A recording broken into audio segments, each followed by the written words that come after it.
comme je disais, cette femme, peu importe si elle avait une vocation, puis qu'elle ne voulait pas d'enfant, puis qu'il y a une erreur, un accident, peu importe, il faut qu'elle comprenne qu'il y a des femmes qui tuent leur enfant. Au moins, elle l'a mis au monde. Fait que c'est déjà une grâce qu'elle a faite à l'enfant, puis à l'habit. Fait que ça ne fasse pas pour la manière dont elle a eu son accouchement. Moi, je ne jugerai jamais là-dessus. Il faut comprendre qu'à l'époque, à cause des hormones différentes, et puis de la maternité intérieure, d'incapacité à pouvoir accoucher, puis le désir de pouvoir accoucher avec la contradiction des hormones, provoquait une colère de ne pas pouvoir le faire. Puis le reste, je ne veux pas en parler à cause pour protéger son identité à elle, parce que je suis une femme, donc je tiens ça mort, parce que je tiens qu'elle soit, cette femme-là, heureuse. Puis si elle a eu d'autres enfants avec d'autres, tant mieux. Alors c'est correct. Puis que, en le fond, c'est son enfant à elle, alors j'y laisse, parce que elle l'a porté, donc il appartient. Il m'appartient pas à moi, même s'il y a des trucs à moi. J'y concède sa victoire parce que c'est une femme, c'est son nid à elle. Moi, j'aimerais, j'en ai dans d'autres.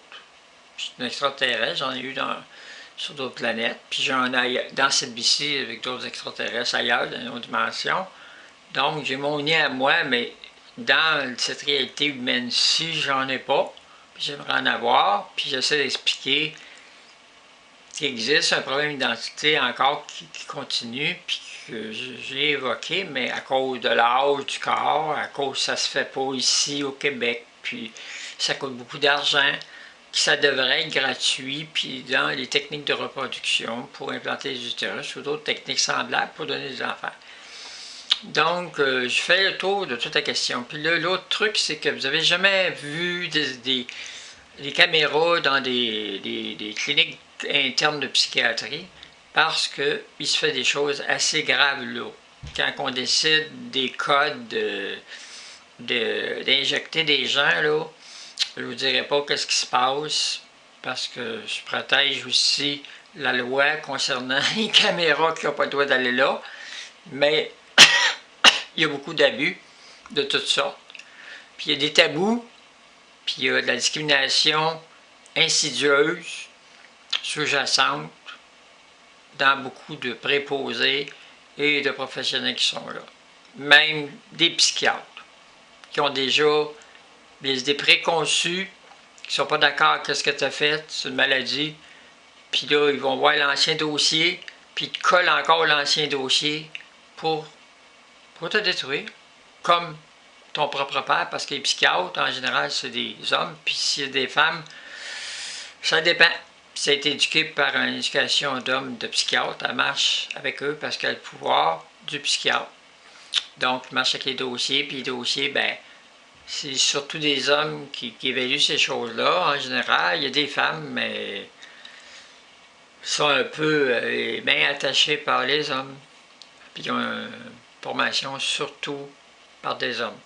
Donc, il colle les anciens dossiers, fait que si tu fais une coche n'importe où, même encore, si je fais une coche en quelque part, je risque de tomber dans ces dossiers-là, puis on va me détruire. Puis le gouvernement le sait, parce qu'il tient les gens comme ça à gorge après les changements de sexe, alors que tout est accompli. Parce que quand c'est accompli, tu n'as pas vraiment besoin de médicaments, tu peux les laisser tomber tranquillement. Mais pour avoir la paix, tu les prends, parce que s'il arriverait quelque chose accidentellement, une nuit, 2 nuits, 3 nuits, sans dormir, tu sautes une coche, quelqu'un t'aime pas, puis il fait venir les gens de santé ou les gens de la santé, rentre en dedans, tout de suite, ils t'évalueront pas, là, c'est le dossier tout de suite.